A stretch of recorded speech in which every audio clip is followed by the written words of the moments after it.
అప్పుడు రెగ్యులర్గా ఏఎంసీలు అన్నీ చేసేవాళ్ళం. తర్వాత పెళ్ళైనాక ఇవన్నీ నాకు కుదరలేదు రావడానికి.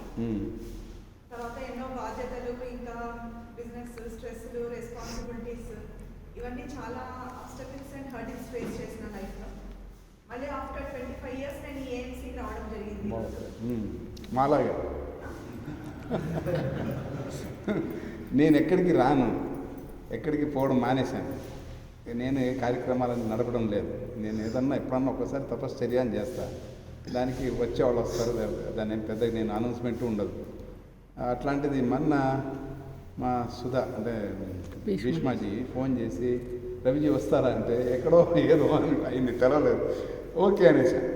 తర్వాత మళ్ళీ ఫోన్ చేస్తే చూద్దాం లేవు, మామూలుగా అంటుంటారు వస్తారా అంటుంటారు, కానీ వాళ్ళ పనులు వాళ్ళ కార్యక్రమాల్లో ఉంటారులే అనుకున్నాను. కానీ గుర్తుపెట్టుకుని మళ్ళీ ఫోన్ చేస్తే అనిపించింది, ఓహో మళ్ళీ ఏదో ఇక్కడ అద్భుతం ఉంది అని వచ్చాను. మీ అద్భుతాన్ని వినడం కోసం వచ్చాను.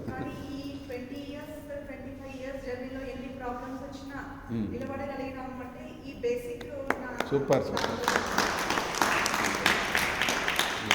అది లేకుంటే ఇంకా రెస్పాన్సిబుల్ అంటే లైఫ్ లీడ్ చేసి ఇలా ఉండేవాళ్ళకి కూడా కాదు. ఆ స్థానం ప్రతిరోజు ప్రతి చోట మాకు ఉపయోగపడింది, నాకైతే కదా. ఎస్పెషల్లీ అండ్ అసలు హెల్త్ కూడా ఎంత పాడైపోయిందంటే కింద కూర్చోలేని పరిస్థితి నాది.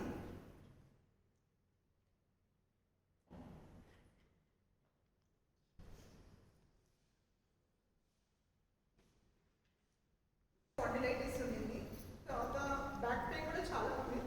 కానీ నా ప్రొఫెషన్ పరంగా నేను రెగ్యులర్గా ట్రావెల్ చేయాలి అంటే రోజులో 2 గంటలు కూడా నిద్ర వచ్చేది కాదు. బట్ ఇక్కడికి వచ్చిన 3 years నుంచి అసలు ఏమి లేకుండా ప్రశాంతంగా ఉన్నాను, బాగా నిద్రపోతున్నాను.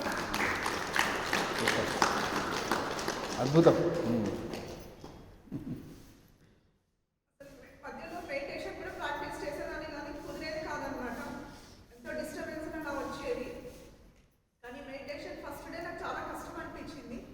సెకండ్ డే నుంచి 20 minutes 40 minutes కూడా కదలకుండా కూర్చోగలుగుతున్నాను. ఆసన సిద్ధి. సో ఇది రెగ్యులర్గా ప్రాక్టీస్ చేస్తాను. ఫ్యాంటాస్టిక్.